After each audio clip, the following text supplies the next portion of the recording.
Hi everyone, good afternoon. Happy Wednesday. Wednesday na ba or what?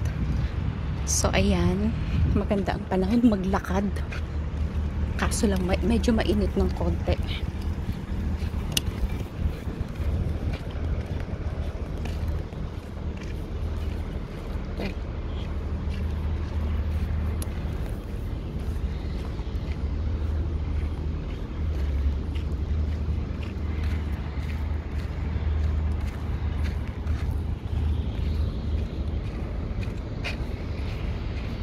This is the shortcut. Mas madali pong dumaan dito kaysa dun sa kabila.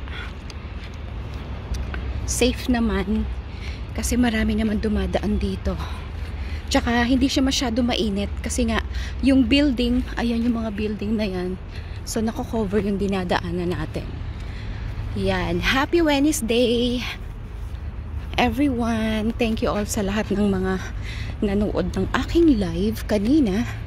Thank you all so much. Mamaya po ako pupunta sa mga channel ninyo. Ayan, lakad lang tayo ng konti. Ito po kasi yung minamadali. Ayun po yung building namin. Second to the first one. So, minamadali po nila yung paggawa ng tawag dito. Another grocery store po siya. Minamadali nila yung paggawa. So, ayan, nakapayong po tayo kasi medyo mainit. Kasi katanghalian po alas 12. So, yung payong po natin is nadadala na namin. Buti na lang binigyan ako ng kapatid ko ng payong. Ayan. So, nagagamit natin siya.